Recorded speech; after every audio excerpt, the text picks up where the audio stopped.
Hello students, welcome on my YouTube channel. I hope all are well. So start our next lecture on the laws of conservation of angular momentum. In the previous class we already starting about the conservation laws. We already study conservation of energy. Let us continue our lecture.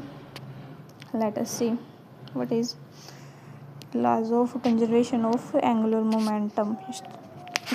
State the laws of conservation of angular momentum. Give some example in which they lies observed. ठीक है, तो चलिए क्या देखते हैं कि angular of momentum को कैसे कंजर्व करते हैं। तो ये बोल रखा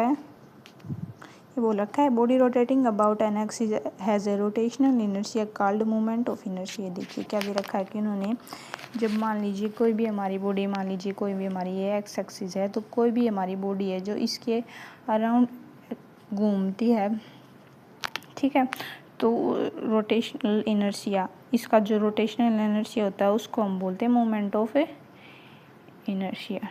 ठीक है, इसको रिप्रेजेंट करते हैं आई से। ठीक है, चलिए आगे देखते हैं। Also it is associated with, एक सेकेंड रुकिए, let's see. Also it is associated with momentum called angular momentum. We shall prove later on that angular momentum किसके इक्वल होता है, moment of inertia into angular speed। ठीक है, तो उन्होंने क्या दे रखा है, जो हमारा moment of inertia होता है वो किसके इक्वल होता है, जो हमारा एंगुलर मोमेंटम होता है वो किसके इक्वल होता है, मोमेंट ऑफ इनर्शिया इनटू में एंगुलर स्पीड। ठीक है, इसको ओमेगा को एंगुलर स्पीड से रिप्रेजेंट कर रखा है। ठीक है, आगे क्या दे रखा है, देखिए the laws of conservation of angular momentum states that if no external torque act on a system then it angular momentum remains constant. ये बोल रहा है कि जो हमारा ये कोई भी ये रोटेट कर रहा था रोटेशनल मोशन में, ठीक है, तो इस बोल रहा है कि जब बाहर से इसके ऊपर कोई भी एक्सटर्नल टॉर्क नहीं लगेगा इस सिस्टम पर, तभी हमारा जो एंगुलर मोमेंटम है वो कांस्टेंट रहेगा, ये वाला। ठीक है, एग्जांपल दे रखे हैं क्या दे रखे हैं, वाइल रिवॉल्विंग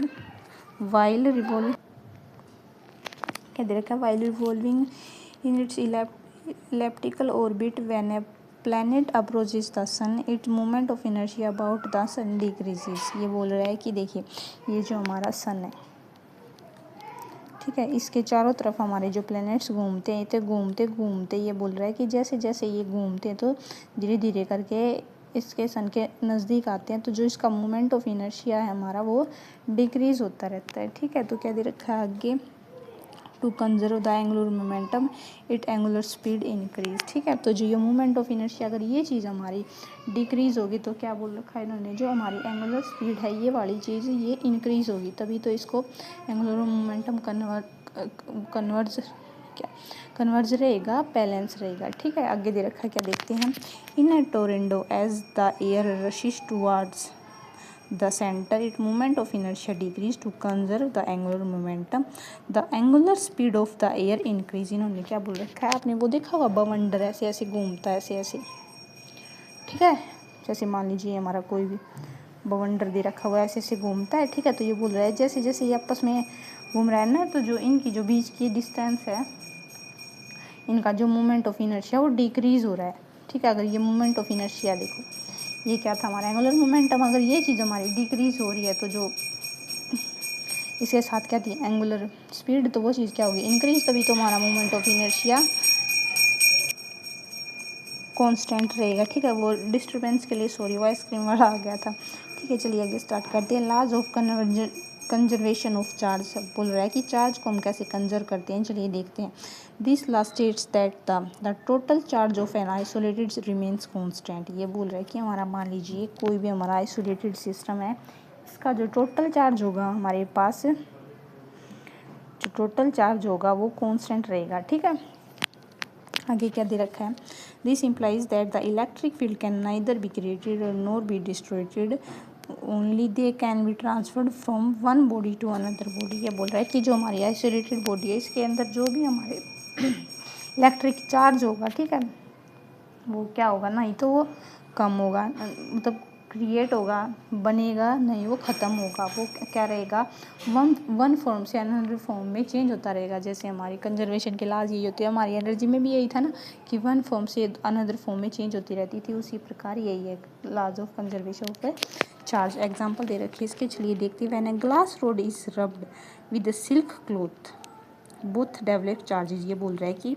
मान लीजिए हमारी कोई ग्लास रोड है, मान लीजिए ये, ठीक है, तो इसको हमने किसी, ये मान लीजिए हमारा सिल्क का क्लॉथ है, तो इसको ऐसे रगड़ेंगे, ठीक है, तो क्या होगा, दोनों के दोनों चार्ज डेवलप करेंगे, आपस में चार्ज उत्पन्न होगा इन दोनों के बीच में, ठीक है। तो क्या होगा, it is observed that the positive charge developed on the glass rod has the same magnitude as the negative charge developed on the silk cloth. ये बोल रहा है कि जो हमारा सिल्क क्लॉथ था और मान लीजिए हमारी कोई ग्लास रोड थी, तो इनके बीच में जो चार्ज डेवलप होगा, एक के ऊपर पॉजिटिव होगा, एक के ऊपर नेगेटिव होगा, ठीक है। तो so the total charge after rubbing is zero as before rubbing. तो इन्होंने बोला है कि जो इनको आपस में रब करने से पहले जो चार्ज था हमारा वो तब भी ज़ीरो था, इनको रब करने के बाद, क्योंकि दो, एक का तो प्लस हो गया, एक का माइनस हो गया, इनको रब करने के बाद ज़ीरो ही आएगा, ठीक है। तो उसी के कारण हमारा जो इलेक्ट्रिक चार्ज है वो कंजर्व रहेगा, ठीक है। सेकंड एग्जांपल क्या दे रखा है, electric charge is conserve during the fission of A nucleus bye neutron. इन्होंने एग्जांपल दे रखा है यूरेनियम का, कि यूरेनियम हमारा देखिए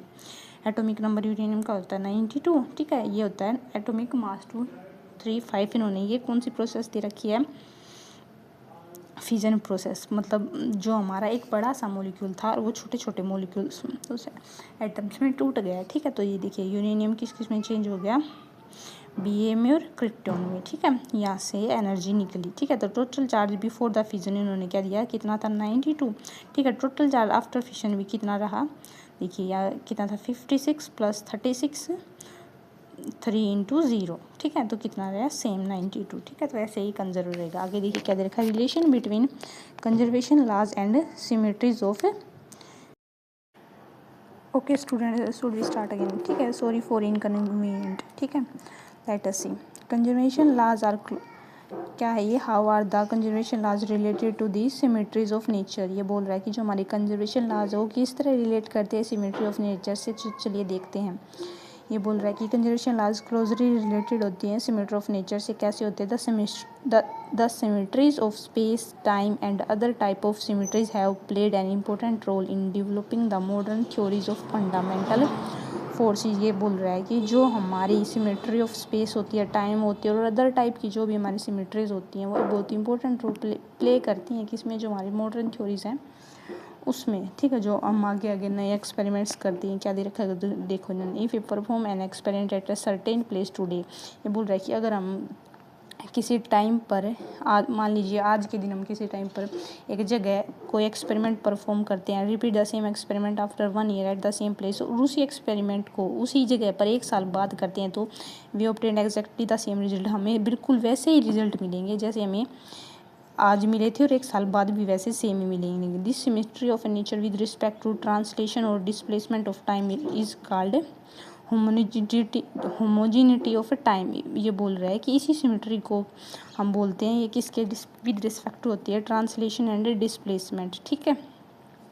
इसको बोलते हैं होमोजिनिटी ऑफ टाइम, एंड किसको लीड करती है, laws of conservation of energies को, ठीक। आगे क्या देखा, laws of nature takes the same from everywhere in the universe. की बोल रहा है कि जो हमारे लॉज ऑफ नेचर होते हैं वो कहीं भी चले जाए यूनिवर्स में, वो एक ही टाइम पर एक ही तरह का काम करते हैं, ठीक है।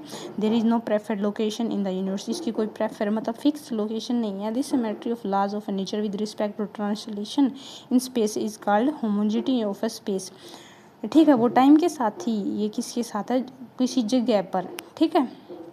तो इसको बोलते हैं होमोजिनिटी ऑफ स्पेस, और ये किसको लॉज को फॉलो करती है, कंजर्वेशन ऑफ लीनियर मोमेंटम, ठीक है। थर्ड क्या दे रखा है, आइसोट्रोपी ऑफ स्पेस क्या होती है, there is no preferred direction in space. ये बोल रहा है कि इसकी कोई डायरेक्शन फिक्स नहीं होती, ठीक है। Give rise the laws of conservation of angular momentum. तो ये किसको फॉलो करती है, लॉज ऑफ एंगुलर मोमेंटम, ठीक है।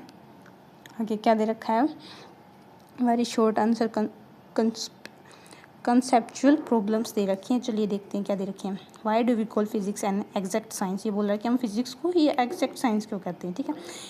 ये बोल रहा है कि क्यों कहते हैं, it is because of high precision and accuracy with which the physical quantities are measured in physics. ये बोल रहा है कि जो भी हम फिजिकल क्वांटिटीज़ मेज़र करते हैं फिजिक्स में वो बहुत ही एक्यूरेट और ठीक होती हैं, इसीलिए हम इसको एग्जैक्ट साइंस बोलते हैं। Why is physics regarded as a basic science बोल रहा है। फिजिक्स को हम ऐसे बेसिक साइंस भी प्रीफर करते हैं कि physics has a played a key role in the development of a physical science, technology, medicine and life science. ये बोल रहा है कि जो हमारी फिजिक्स है, ठीक है, ये बहुत ही इंपॉर्टेंट रोल प्ले करती है फिजिक्स, फिजिकल साइंस मतलब भौतिक साइंस में, टेक्नोलॉजी जो हमारी अभी एआई टेक्नोलॉजी आई है, मेडिसिन दवाइयों में, और लाइफ साइंस, ठीक है, जो हमारी रेगुलर लाइफ होती है उसमें। So many authorities in the other field of knowledge consider physics to the basic of all science. ये बोल रहा है कि ये जो हमारी अदर फील्ड्स होती हैं उसमें भी बहुत ही इंपॉर्टेंट प्ले रोल करती है। ये बोल रहा है नेक्स्ट देखिए, why was science called natural philosophy in earlier days. ये बोल रहा है कि पहले के दिनों में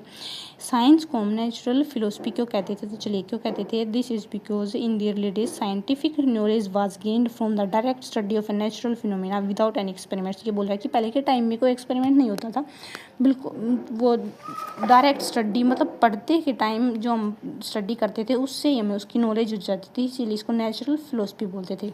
should a specific scientific discovery which has nothing but dangerous consequences for mankind be public. ये बोल रहा है कि क्या हम साइंटिफिक डिस्कवरी को विच है नथिंग मतलब कुछ नहीं बल्कि एक डेंजरस खतरनाक एक मेन काइंड रूप में पब्लिक के अंदर देख सकते हैं। तो इसका आंसर देखा है, science is the search for internal truth. ये बोल रहा है कि साइंस हमारा क्या है, जो अंदर की सच्चाई है, अंदरूनी जानकारी निकालने के लिए बहुत ही अच्छी है, ठीक है। एनी डिस्कवरी गुड और bad must be made public, ठीक है। कोई भी डिस्कवरी अगर कोई भी खोज करते हैं तो वो बुरी है अच्छी है लेकिन वो पब्लिक है, ठीक है, सभी उसको जानते हैं। Discovery which appears dangerous today may prove useful to the mankind later on. ये बोल रहा है कि आज के टाइम में अगर हम कोई डिस्कवरी कर रहे हैं और वो खतरनाक है, डेंजरस है आज के टाइम में, तो वो आगे चलकर यूजफुल भी हो सकती है, ठीक है। However a strong public opinion should be built up against the miss uses of a dangerous discovery. ये बोल रहा है कि अगर हम पब्लिक का ओपिनियन चेंज कर सके तो जो हमारे डेंजरस साइंस है वो आगे चलकर बहुत इफेक्टिव हो सकती है और इसका हमें मिसयूज होने से रोकना होगा, ठीक है। इस science not speaking term with humanities comment. ये बोल रहा है कि साइंस जो हमारी है ह्यूमैनिटीज़ पर कमेंट नहीं करती, ठीक है। क्यों नहीं करती, तो ये बोल रहा है नहीं करती। No, science help in the growth of humanities by preserving old manuscripts and articles of historical values and enriching music etc। ये बोला नहीं, साइंस हमें हेल्प करती है किसमें, ग्रोथ बढ़ने में, ठीक है। ग्रोथ ह्यूमैनिटीज़ किसको, पुरानी जो हमारी स्क्रिप्ट्स हैं मतलब पुरानी कोई स्क्रिप्ट्स है उसको तैयार करने में, जो हिस्टोरिकल जो हमारी ऐतिहासिक वैल्यूज़ हैं उसको, ठीक है, और म्यूज़िक को बढ़ावा देने में। इस फिजिक्स मोर ऑफ फिलोसफी और मोर ऑफ है मैथमेटिकली साइंस। बोल रहा है कि जो फिज़िक्स हमारी वो फिलोसफी है या उससे ज़्यादा मैथमेटिकल साइंस है, ठीक है। फिजिक्स मोर फिलोसफी दैन है मैथमेटिकल साइंस, ठीक है। फिजिक्स हमारी फिलोसफी ज़्यादा है लेकिन मैथमेटिकल साइंस है। In fact understanding and appreciation of physics without A philosophical outlook is incomplete. ये बोल रहा है कि इनफैक्ट बिना समझे, अंडरस्टैंडिंग समझ कर एंड अप्रिशिएशन उसको अप्रिशिएट करके फिजिक्स हम किसको विदाउट इसको फिलोसफी नहीं कह सकते, ठीक है। Does imaginations play an role in physics, ठीक है। ये बोल रहा है कि क्या फिजिक्स में हमें इमेजिन भी कर सकते हैं, ठीक है, कि ये चीज़ हो सकती है, नहीं तो बोल रहा है हाँ yes, imaginations has a played an important role in the development of physics, ठीक है। जैसे धीरे कहाँ कर सकते हैं, जैसे ह्यूजन प्रिंसिपल है, ब्योर थ्योरी है, मैक्सवेल इक्वेशंस है, हेजनबर्ग अनसर्टेनिटी प्रिंसिपल्स है, ठीक है, etcetera. Were the imaginations of scientist which successfully explain the various natural phenomena. ये बोल रहा है कि ये जो भी हमारे प्रिंसिपल्स थे ये किस पे इमेजिन्स मतलब सोचकर इन साइंटिस्ट ने इनको अच्छे से एक्सप्लेन किया, जो हमारे नेचुरल फिनोमेना प्राकृतिक रूप से जो हमें मिले हैं, ठीक है। आगे क्या देखा, but are the similarities between science and arts. बोल रहा है क्या क्या समानता है साइंस और आर्ट में, क्या बोल रहा है, both science and arts are creative. बोल रहा है कि जो साइंस और आर्ट दोनों क्रिएटिव हमारी और पोर्ट्रे रिलेम ऑफ एक्सपीरियंस दोनों रियल एक्सपीरियंस बेस्ड है। ठीक है। How is science different from technology, ये बोल रहा है कि साइंस हमारी कैसे अलग है टेक्नोलॉजी से। तो देखो क्या बोल रहा है, science is the study of natural laws while technology is the practical application of these laws to the daily life problems. बोल रहा है कि हमारी जो साइंस है वो साइंस उसमें हम क्या पढ़ते हैं, नेचुरल लॉज के कारण होती है। ठीक है। लेकिन जबकि हमारी जो टेक्नोलॉजीज हो वो प्रैक्टिकल होती है, हमने एक्चुअल में उनको परफॉर्म किया है। ठीक है। वो उस पर बेस होती हैं, वो कुछ हमारी डेली लाइफ में भी यूज़ होती हैं। चलिए आगे क्या दे रखा है, the physics think at a level far higher than a normal individual is it true. ये बोल रहा है कि जो हमारे फिजिक्स जो हमारे साइंटिस्ट हैं वो बहुत ज़्यादा हाई हैं या फिर नॉर्मल इंडिविजुअल से, मतलब नॉर्मल अलग अलग तरीके से सोचते हैं। क्या ये सच है? The yes the physics are always ahead of their times. ये बोल रहा है हाँ, हमेशा हमारे जो साइंटिस्ट फिजिक्स हैं वो हमेशा समय के साथ आगे बढ़ते हैं। In order to predict events much in advance, बल्कि उनको एडवांस में उन चीज़ों की इवेंट्स के बारे में जानकारी देना, प्रेडिक्ट करना, एजम्पशंस जिसको बोलते हैं। They have to think far higher than the normal individual. ये बोल रहा है कि जो नॉर्मल पर्सन होता है उससे ज़्यादा सोचने की क्षमता रखते हैं हमारे फिजिक्स। ठीक है। या बोल रहा है कि ग्रेविटेशनल फोर्स क्या होता है, तो हमने पीछे पढ़ा था ना कि ग्रेविटेशनल फोर्स क्या होता है, दो बॉडीज़ के बीच में जो जिनका मासेज अलग अलग होता है उनके बीच में जो म्यूचुअल अट्रैक्शंस होता है। ठीक है। ये जैसे पढ़ा था ना हमने, दो जो बॉडीज़ हैं उनका मास अलग अलग होता है, इनके बीच में जो इंट्रैक्शंस होता है उसको बोलते हैं हम ग्रेविटेशनल फोर्स। अब बोल रहा है क्या, फिर हमने क्या पढ़ा था, इलेक्ट्रोमैग्नेटिक फोर्स। इलेक्ट्रोमैग्नेटिक किसके कारण होता था, दो मूविंग चार्जेस के कारण। ठीक है। वो मूविंग चार्जेस क्या होते थे, चार्जेस में क्या होता था, एक्सचेंज ऑफ फोटोन्स होता था बिटवीन टू चार्ज पार्टिकल। आगे क्या पढ़ा था हमने, न्यूक्लियर फोर्स किसके कारण होता था, strong attraction and attraction which binds together the proton and neutron. जो न्यूट्रॉन्स एंड प्रोटॉन का आपस में बाइंड टुगेदर करके रखता था, एक साथ करके रखता था, उसको बोलते थे न्यूक्लियर फोर्स। आगे क्या रखा है, वीक न्यूक्लियर फोर्स क्या होता है हमारा, it is a force that appear only between elementary particles involve in a nuclear process such as beta decay of nucleus. हमने वीक न्यूक्लियर फोर्स में कौन सी बीटा डीके रिएक्शंस पड़ी थी, तो इसके बीच में जो एलिमेंट्री पार्टिकल्स थे इन्वॉल्व होते थे, उसके बीच में जो न्यूक्लियर प्रोसेस होते थे उसको बोलते थे हम व्यूक न्यूक्लियर फोर्स। ठीक है। आगे क्या दे रखा है, शॉर्ट आंसर कंसेप्चुअल प्रॉब्लम्स। पता है ये हम क्यों पढ़ रहे हैं, ये शायद हमारे लिए इतनी इंपॉर्टेंट ना हो, पर अगर इनकी यूज़ करें तो एक तो हमारा पिछला सारा रिवाइज हो जाएगा। ठीक है। और दूसरी बात, आगे हम जो प्रॉब्लम्स सोल्व करेंगे हायर स्टडीज़ के भी लिए, ठीक है, कॉम्पिटिटिव एग्ज़ाम्स के लिए, तो हमें ईजिली सोल्व करना होगा, आसान हो जाएगा उनको। ठीक है। आगे दे रखा है, ये तुम पढ़ लेना। ठीक है। ये प्रॉब्लम्स को मैं दिखा रही हूँ, अगर आपके पास बुक नहीं है तो। ठीक है। ये वही दे रखा है जो हमने पढ़ रखा है। जैसे ये दे रखा है, इसका answer refer to the answer of question number 15 on page 1.4। ठीक है। आगे देखते हैं क्या दे रखा है। चलिए आगे क्या दे रखा है, गाइडलाइंस टू एनसीईआरटी एक्सरसाइज। ये क्या दे रखा है, हम कौन सी बुक पढ़ रहे हैं, फिजिक्स की एस एल अरोड़ा। तो इसमें क्या दे रखा है, जो हमारी एनसीईआरटी की बुक होती है उसमें जो एक्सरसाइज दे रखी है वो भी इसमें सोल्व कर रखी है। ठीक है। ईजिली है तो आप पढ़ लेना, ये ज़्यादा थोड़ी है, मतलब इतनी डिफिकल्ट भी नहीं है। अगर समझ में नहीं आए तो मेरे को कमेंट कर देना, मैं नेक्स्ट वीडियो इस पर अपलोड कर दूँगी। ठीक है। और ये ठीक है, एनसीईआरटी में क्या होता है, हमें किसी भी चीज़ को एक लाइन में डिफाइन कर दिया होता है, लेकिन अगर हम इस बुक से पढ़ेंगे एस एल अरोड़ा से, तो क्या होगा, एक लाइन को आपको एक पैसेज में डिफाइन कर दिया है, तो आपको ईजिली समझ में आएगा कि हम क्या पढ़ रहे हैं और क्यों पढ़ रहे हैं। ठीक है। ये देख लीजिए, ये एक्सरसाइज दी हुई है, अगर नहीं समझ में आए तो बता देना, मैं नेक्स्ट वीडियो इसी पर अपलोड कर दूँगी। ठीक है। चलिए आगे देखते क्या दे रखा है। सी ओके। आगे क्या देखा हमारे पास, टेक्स्ट बेस्ड एक्सरसाइज है हाँ, इसको मैं सोल्व करवा देती हूँ। इसको देखो, इस कितने क्वेश्चंस दे रखे हैं, 70 क्वेश्चंस है। ठीक है। आई थिंक ये हमारे काम भी आएंगे, तो चलिए करते हैं। ठीक है। वैसे इनके सॉल्यूशंस भी दे रखे हैं, मैं आपको दिखा देती हूँ। ये देखिए,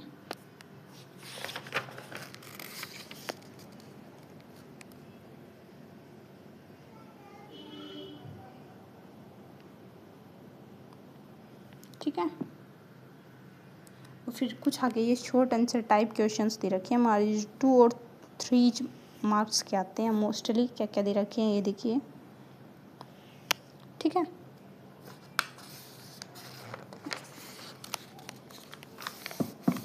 फिर नेक्स्ट में मेरे पास क्या दे रखा है, 51 क्वेश्चन में जैसे मैच ऑफ द फॉलोइंग्स दे रखे हैं, इनको मैच करना आपस में और इनके आंसर्स भी दे रखे हैं, देखिए।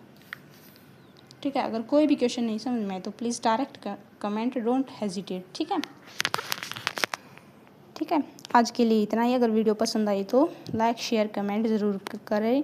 ठीक है, अगली क्लास के लिए बाय बाय। ठीक है, अगली क्लास में हम पढ़ेंगे competition section, physical world, real world क्या होता है, ठीक है, वो पढ़ेंगे। तो ठीक है, बाय बाय स्टूडेंट्स।